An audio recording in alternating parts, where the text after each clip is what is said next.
Welcome to Syntax. Welcome to a brand new episode of the Front End Happy Hour podcast. Welcome to this week's JS Party.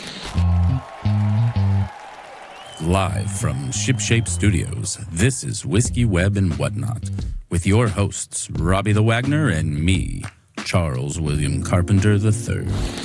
That's right, Charles. We drink whiskey and talk about web development. I mean, it's all in the name. It's not that deep. This is Whiskey, Web, and Whatnot. Do not adjust your set. We are live right now. Holy cow. Yeah. We don't have the fun intro today, but we have an even better intro. We have the one, the only Whiskey, Web, and Whatnot / Tech Commute collab. What's up, Robbie Wagner? Cabernet Commute. The Cabernet Commute. The Cabernet Commute. That's you gotta right. have the alliteration. That's right. Cabernet Commute is live. It is Monday, October 13th. It is. Robbie, what are we drinking today, We bud? are drinking the Simeon Cabernet Sauvignon. Holler. From, I don't know anything else about it. From Costco. Yeah, it actually is. I get most of my wine really? from Costco, yeah. I They love have that. good wine. It's not Costco brand. It's like... Yeah, no, it's not Kirkland signature Cabernet. No. Which would be fantastic, but while I love that. Listen to that ASMR. Pass it down. We're burying the headline here. It's probably because the headline's actually just below the table on a booster seat. I'm sitting on my foot. Yeah, it's true. ladies and gentlemen, welcome the one, the only Roxana. Oh, Rosana Maria Rodriguez-Becker. Yeah, say the whole thing. That, what she said. That's what you were going to say, right? Yeah. Guys, Roxy's here. How exciting is this? This is super fun. I'm getting you Chinese. Oh, Taylor's getting me Chinese food. Well, I just got the alert that Whiskey Web is live, and so are you. Shut up. We are. It's great to see you. I did Roxy, not spill wine everywhere, if anyone was wondering.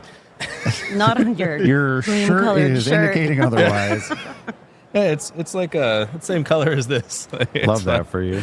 It's Roxy, Jason. we're gonna deep dive in here, but let's maybe do a cheers. You want to do a toast first, Chuck and Robbie? Chuck?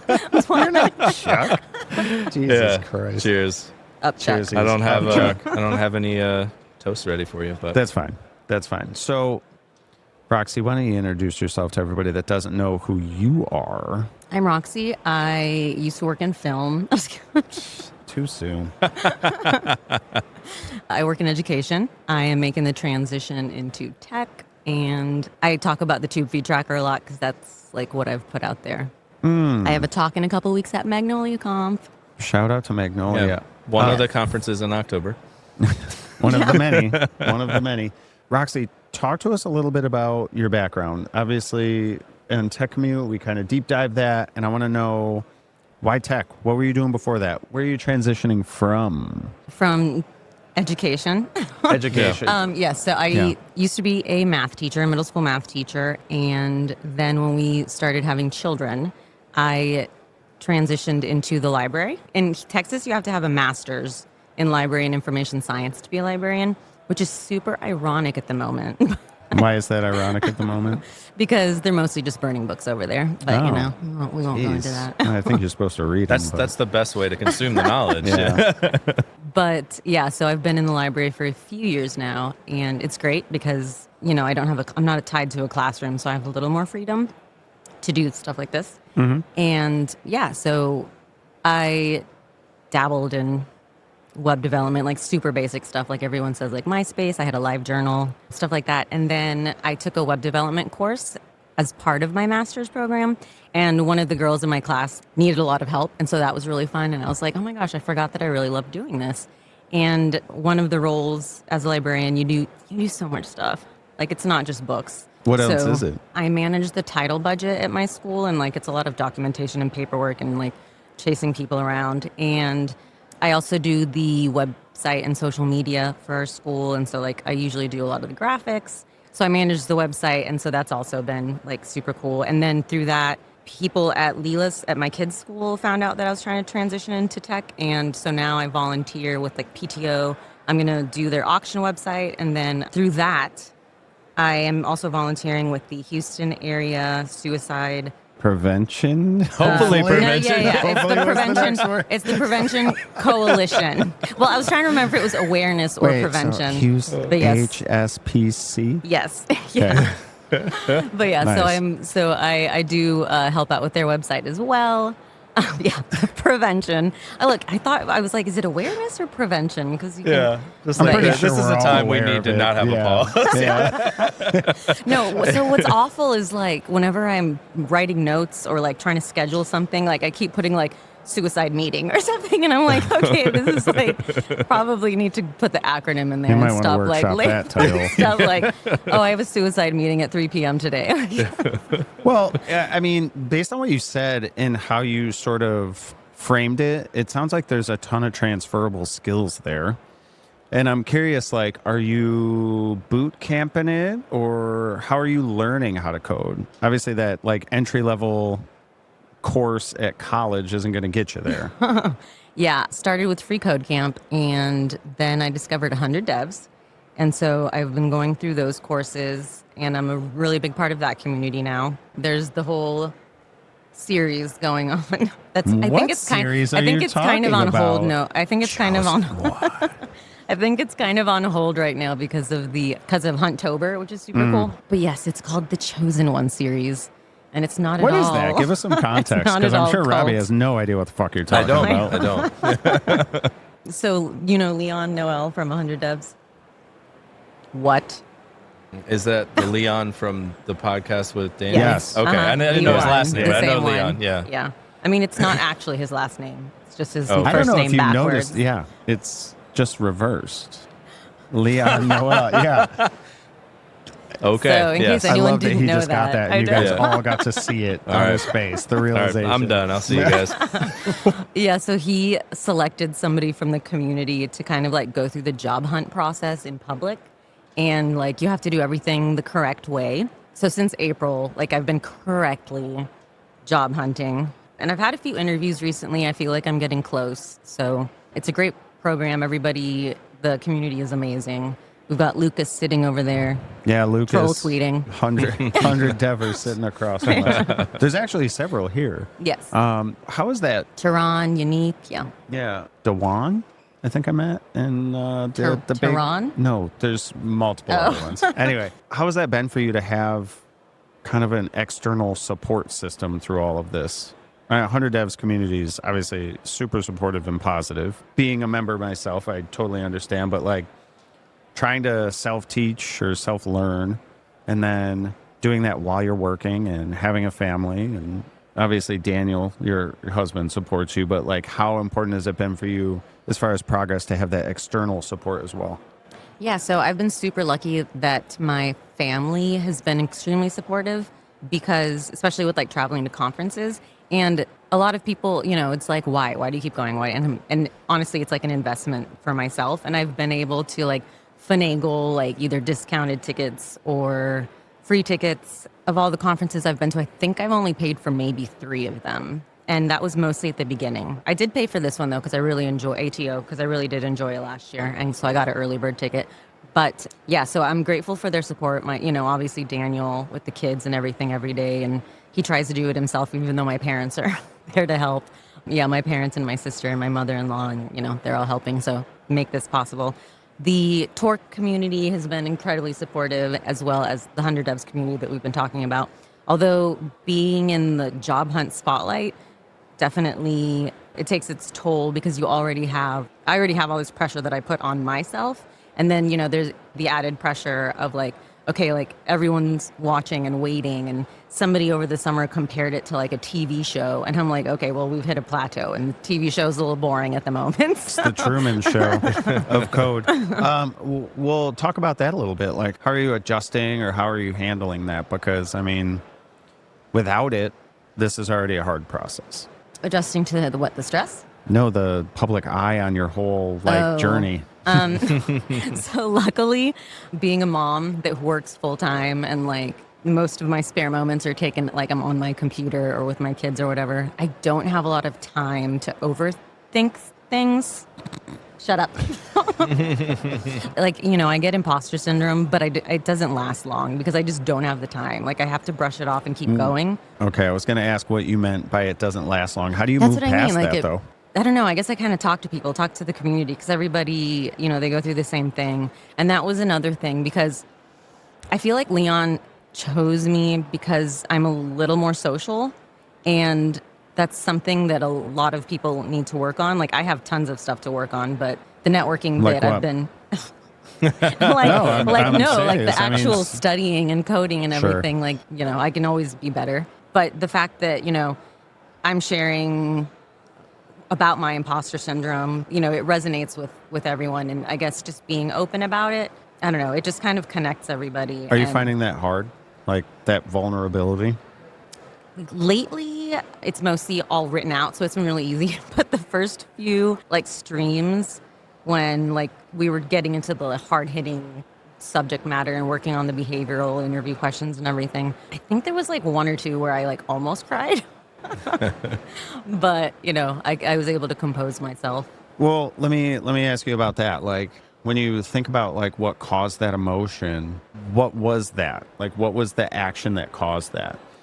Was it the pressure of the situation, or the kind of that overarching theme of what this process is for you? Or again, just stepping out of your comfort zone? Yeah, I think it was just, I can't even remember, but I think it was just the question that I was answering that just kind of hit a nerve, because it was, I don't remember the specifics, but it was just coming out of my comfort zone, I think. You're obviously a little bit more comfortable with doing it now. Do you have any tips for anybody that is also struggling? This is a hard one. I mean, I think... Struggling with what, specifically? Stepping out of comfort zones a little bit, and getting comfortable with being uncomfortable. I think there's a lot of that in what we do. Yeah. So LinkedIn is pretty intimidating for a lot of people. And so I started that series, your favorite series called Treating LinkedIn Like a Blog.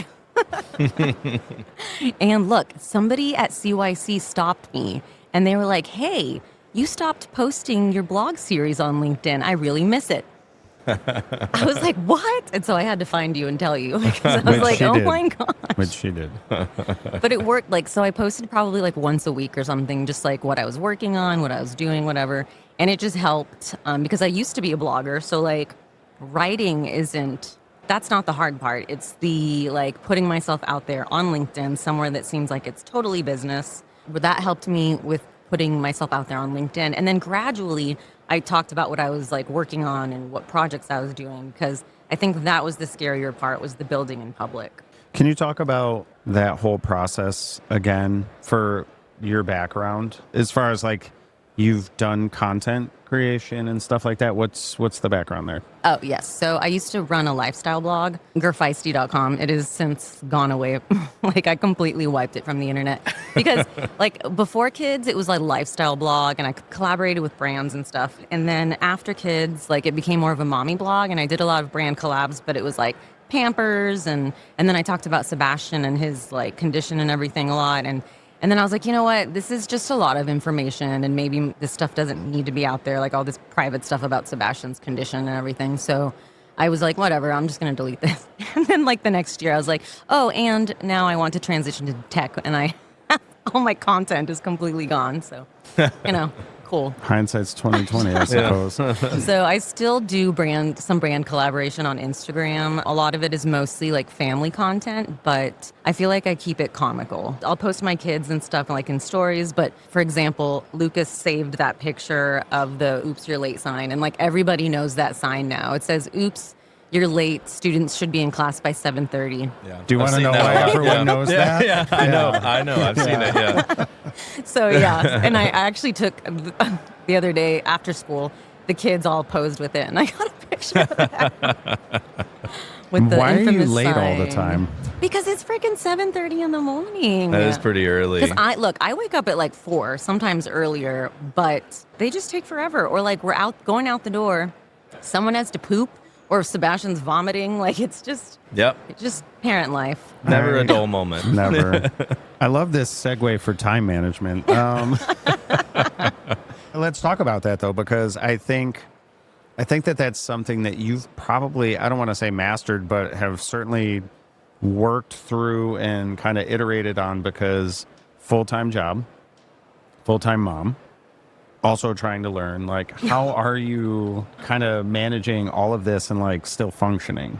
I'm not functioning. It's all it's a facade. All right, there we go. I suck at studying at night because I will just get sleepy and be like, nope, and then close my laptop. I used to try to study like in bed, and that didn't work. And so just, you just have to make like the changes. I set up my desk area. I got the second monitor. I realized that like waking up early is the way to go. And that's why I work out in the morning, because you don't have all the things that happen to you throughout the day that affect your mood, that make you tired, that like make you just be like, no thanks, I'll do it tomorrow. So, I wake up it used to be 3:30. I need to get back on that, but it's been 4. I know. And then like I would go to bed like 10 o'clock, but that's why it's been 4, because lately I've been going to bed closer to 11, which is ridiculous, I know. And so like one night a week, I basically like crash out at 8 p.m. and that happens. I mean, it's your body catching up with you, though. But yeah, I don't understand how like anyone. You have to have a lot of willpower and drive to want to do that. Like, because I'm like, oh my god, I have 1 hour of free time. Ain't no way I'm doing something productive. Like, I'm gonna sit on the couch. Yeah. Yeah. Well, so in the evenings, I am too tired to do any of that. So like, you walk into your room, just like plop, stomach down, like pull out your phone and just like. Is that what you do, go Robbie? numb. That's not what I personally do. You lay on your tummy and scroll TikTok with your kicking your feet around like a teenage girl. Yeah, I don't. No, but it's just funny because like the way our bed is, like when you walk into the hallway, you just see my feet like sticking off, and like that's just what it looks like when I'm like vegging out. Like my brain's going numb for a few minutes before like bedtime or dinner or something. What are you doing, and how do you find time to not be focused on something? How do I find time to veg out? Yeah.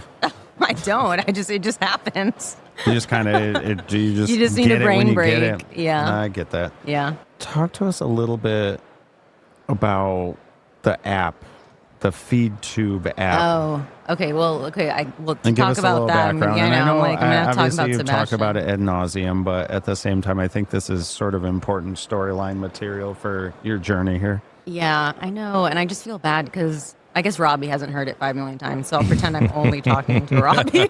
Yeah. Okay, so I am 4'11 3/4, and I had twins. I made it to my due date. I love remembering my most difficult times when I was pregnant were I worked at an elementary school library at the time, and the parking lot was like at one end of the building. And the library was at the other. So like when I walked into the building, it was just like this massively long hallway. And it felt even longer because when I was pregnant with Leela, the one baby, I was fine. It was I worked out probably till like 2 weeks before her due date or something. With the twins, I think I had to stop a month before. But it seriously felt like if I like relaxed, they would just fall out. That's what it felt like.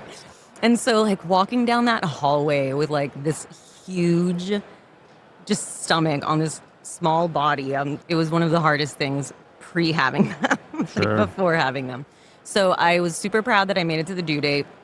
Both of them were over 5 pounds, which was the magic number so that they wouldn't end up in the NICU. And like this whole time, Sebastian was like hiding behind Alaric, I guess, because they couldn't ever fully see his like organs and stuff. Like whenever they did x-rays, they were just like, oh, he's hiding.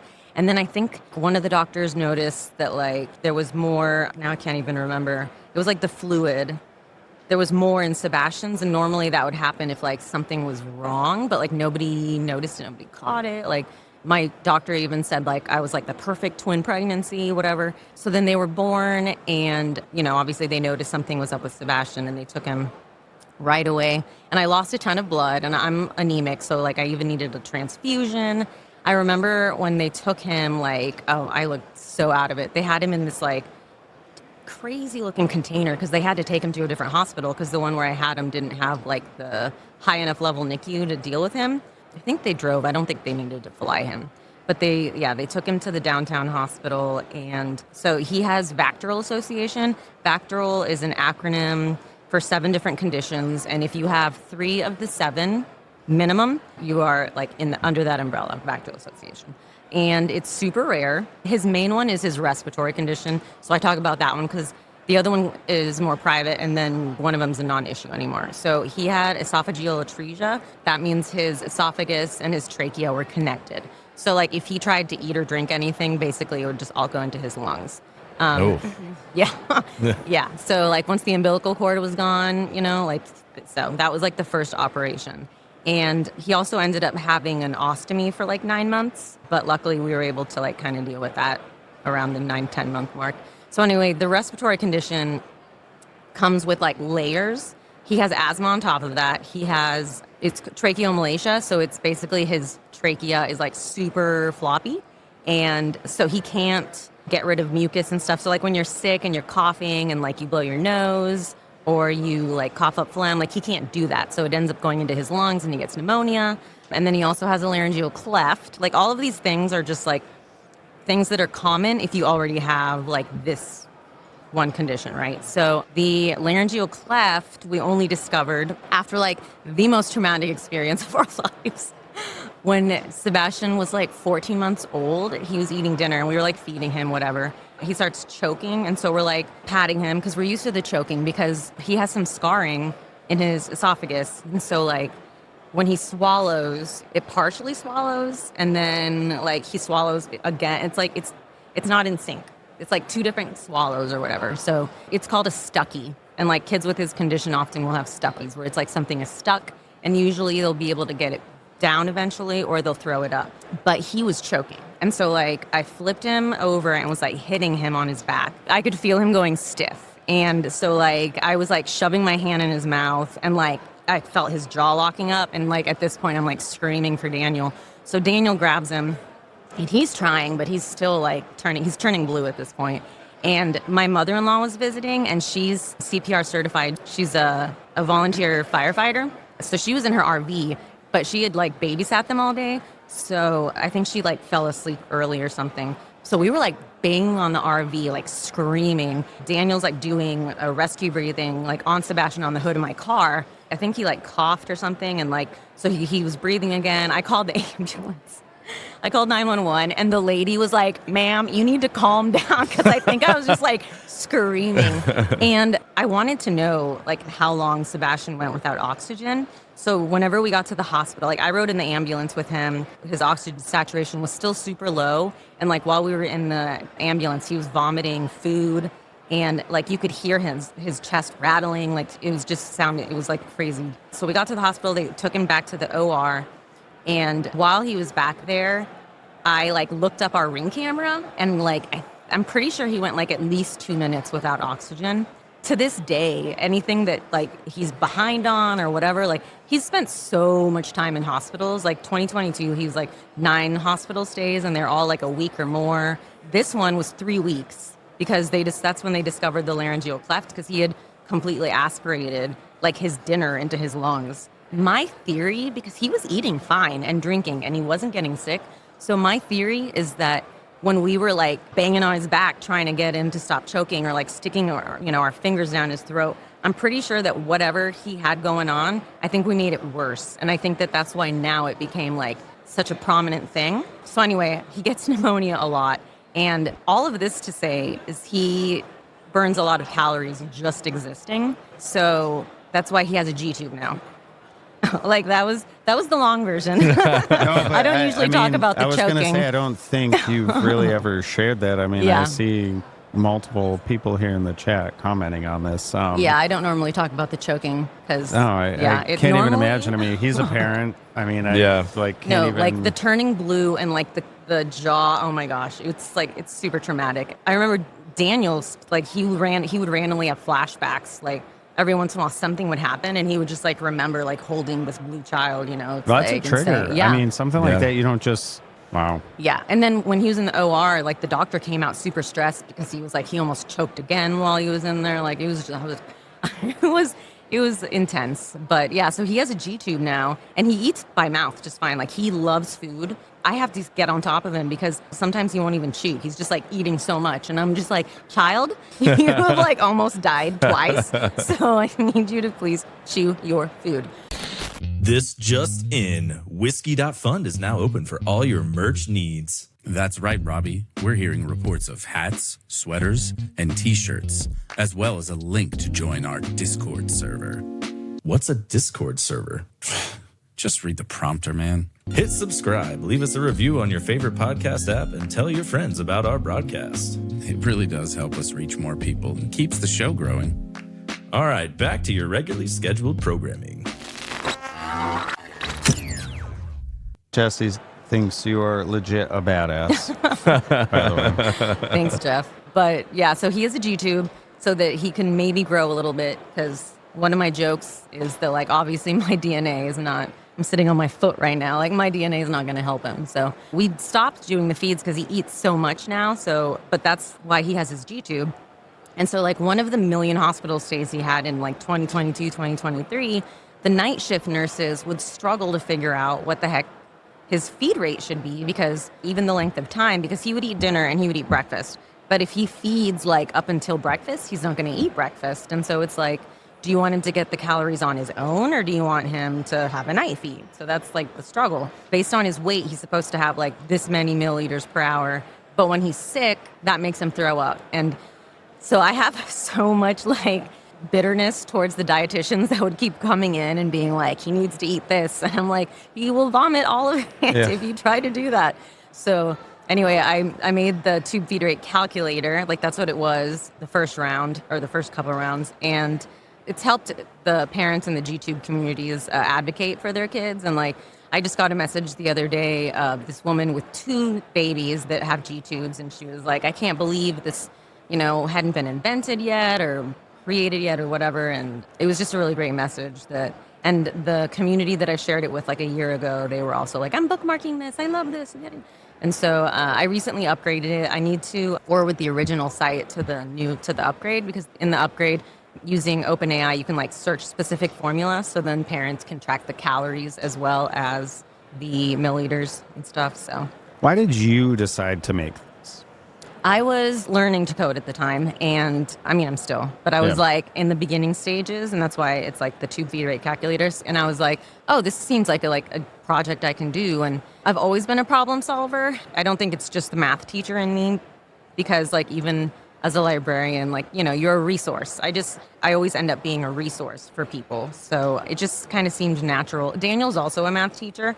We both kind of were like, how are people not, I don't understand. Like, this is basic math, but at the same time, it's like so many people go around saying, I suck at math. And then also, like, when you're under pressure, like you have like, I don't know how many patients in a night, and something's happening over here, and you're getting information from the dietitian and the doctor and the parents. And so it's just easier to be like, let me just put the information in here and have it tell me. Yeah. Yeah, I don't know how you would do that without a calculator. Like, I'd be like, I'll guess. Like, Seems wild to me that there wasn't a tool for that they were using. Yeah, and somebody in one of the tube feed communities said that they were using one that was for like drips, so like an IV drip or whatever. But they were like, it's not the same as for a tube feed, and so so it's been really helpful.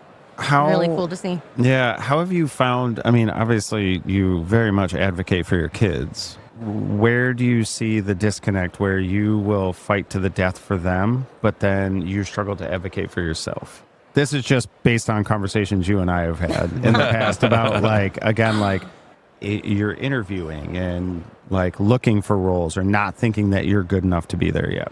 When you just put that together. Like, you just explained like this groundbreaking app that you built. I don't know. Well, because, when I first built it, it was mainly like, it came from a problem that I saw other people having, but I kind of built it for me, I guess, because people told me, they were like, this is too personal. This is too boot campy.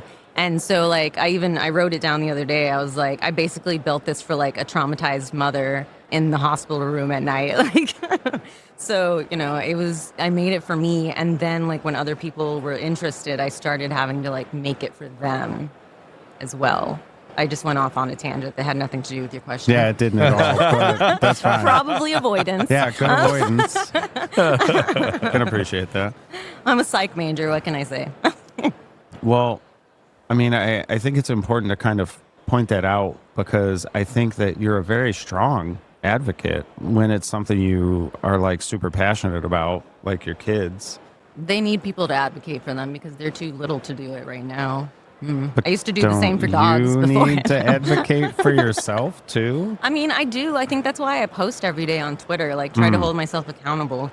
People have mentioned that they like the consistency of that. I think that that's kind of what I do on Twitter, and that's what I did on LinkedIn when I used it as a blog. Like, I hold myself accountable, and I try to write about the good things. I know you don't want to be unrealistic and never mention the bad things, obviously. It helps me, and, you know, it might help other people. You took the class. That was your kind of entry into it. Why go back to that? Sorry, what? Tech.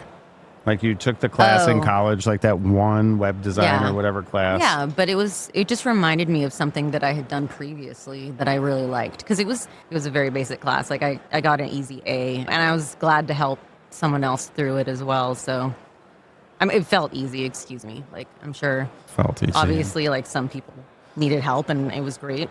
So after college, I didn't want to go to grad school, but I had a psych degree, and like, what are you going to do with a psych degree? So Yeah. I was like, I figured I'd have to get a master's at some point, but I didn't want to go to school again. So that's how I became a teacher. I did some alternative certification courses, and I wanted to teach math because my dad is an engineer, and so he like forced me to do math like every night. Like, it was your typical like sitting at the kitchen table, like your dad's like, do this again, and you're like,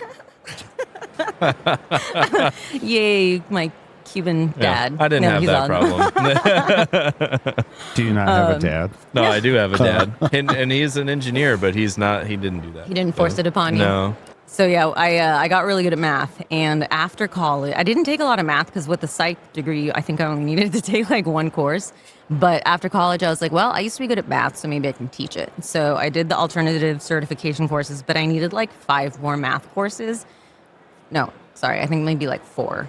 And good one math. of them, one of them was college algebra, which, you know, like I'm sure some people were fine with it, but it was really awesome because I would get to class early and basically like tutor my classmates, and it was just a lot of fun. Math is Sounds cool. fun. Oh, And thanks, also, buddy. side Love note, you. don't let your children say that they suck at math, and don't let them hear you say that, because Why? it is a self-fulfilling prophecy, and, you know, it'll get stuck in their head, and then they'll just shut down in math class. You mentioned Cuban dad. Yeah, my How- parents are Cuban Yeah. How much of that? and Catholic, not kinda- traumatizing at all. I was going to say, how much of that Cuban Catholic upbringing sort of influenced you as far as like your life and stuff? I mean, that's admittedly hard, and you joke about it, but like, what's that like? There was a lot of guilt.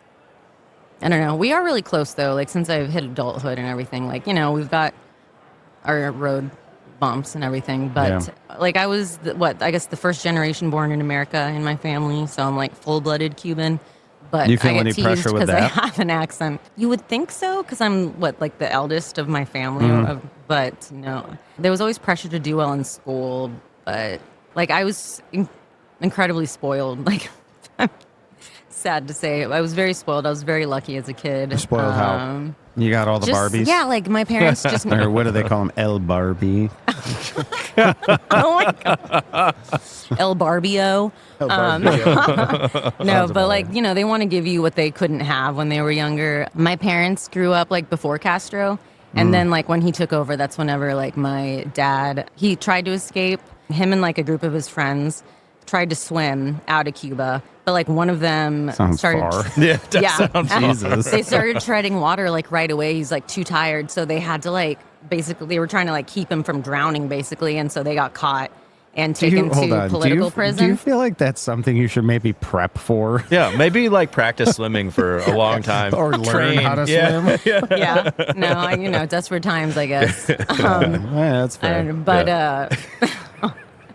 But yeah, so then they were in political prison. So my dad was like, screw it, I'm going to do this by myself next time. Could you imagine being like thrown in jail because you can't swim? Like your one flaw in life was you didn't take swim lessons. Although I guess it was probably different back then. Maybe they didn't have a YMCA like shark program or whatever. Yeah, I don't think they have a YMCA in Cuba. They like barely have electricity. So yeah, you laugh so you don't cry. But no, so like the second time he escaped, like political prison is different because like he could like visit my mom at her house because at this time they were already married. So like he could go visit her and whatever. So he went to like the black market, got some flippers. And then he ended up like swimming out that night, and like I think it was like 5 hours later. Sorry, this is not funny, but 5 hours later, did not learn from the first. No, my dad could swim, which is funny because now he like before he retired, he worked on like the platforms and stuff, like oil rigs, and before he retired, like they had to do swim tests and stuff in case like the helicopter fell into the ocean and stuff. And they put a red cap on him because they were like, you are a risk. We have to watch for you. Yeah, I mean, you say he can swim, but the Florida coastline indicates otherwise.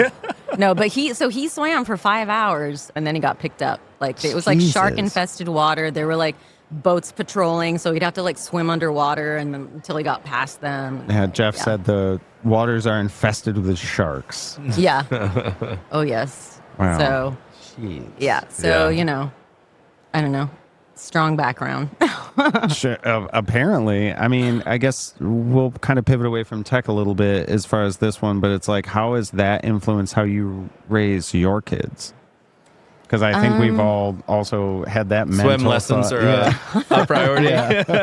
Oh my gosh, with Sebastian's freaking condition and laryngeal cleft and everything, like we put them in swim class but it's like, make sure he doesn't swallow too much water because he'll get pneummonia. Yeah. Well, I mean, you can drown in a thickened tablespoon liquids. of water anyways. I can't imagine. Yeah, he has to drink thickened liquids. So like he had surgery over the summer, but he keeps being sick, so we can't test to see if the surgery actually closed up the cleft or not. But yeah, he would still have to learn to swallow thin, like normal liquids, like we drink. Like wine? Yeah. Drink. I don't know. I think that like my dad's like workaholic perseverance stuff definitely has stuck around because obviously like without that I wouldn't be able to transition from one career to another while working a full-time job and raising a family. So as far as the transition goes, like why software engineer specifically? I think it's the whole problem solving aspect of it, especially after like the tube feed tracker kind of took off in that community. It really provided like the motivation to be like, okay, Roxy, you're on the right path. Like people, and so whenever I like do a cover letter or like interview, I'm like, okay, well, I want to do this, but on a bigger scale, like I want to be able to impact a greater amount of people. I like problem solving.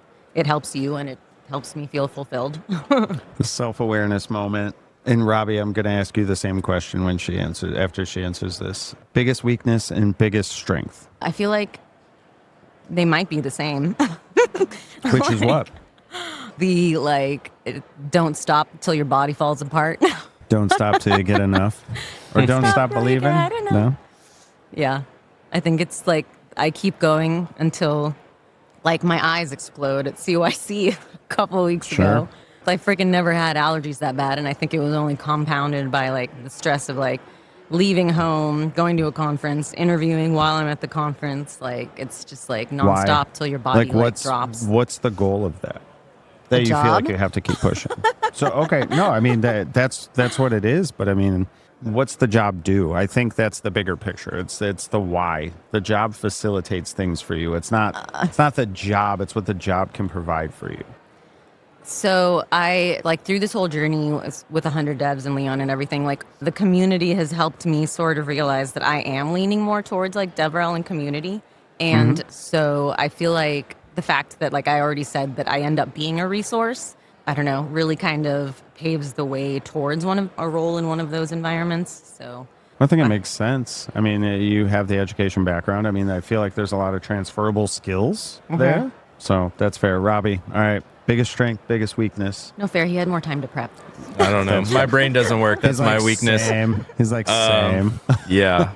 No, I think my weakness is like not spending enough time, like reacting too quickly to some things with parenting or like dealing with people who aren't doing what I want at work or whatever. Like, not being diplomatic enough to like take a breath and like say the right thing necessarily.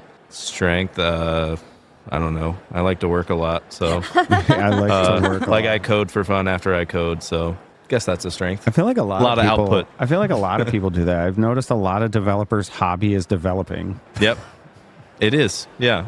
How do you separate that, though? Before kids, it was easy because Sure. my wife's like, I'm gonna watch this whatever, and I'm like, I'm gonna code for 5 hours. Yeah. Now it's harder because I'm like, I have 1 hour of free time, so I'm watching Law and Order SVU in this bitch. I'm not like, Yeah, baby. Christopher Maloney, old Blue Eyes. oh yeah, no, he's in a different Law and Order now. Stabler's not there anymore. He's on what is this called? I should know this, but I don't. Hey, I'm embarrassed. Yeah, I feel like you really dropped the ball there. Boom, boom.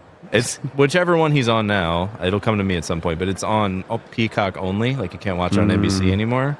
I don't pay for Peacock. Free so. Elliot Stabler. Yeah. We need him back on prime time. Fuck Yes. that premium stuff. Yeah.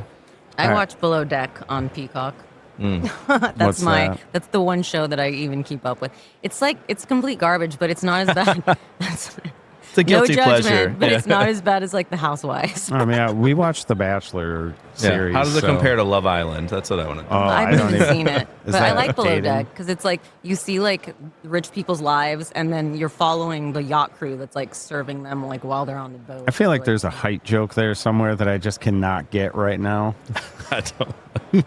Something with below deck and Oh, got your it. Yeah. tiny Yeah. stature. Roxy, we have about 2 minutes left. Okay.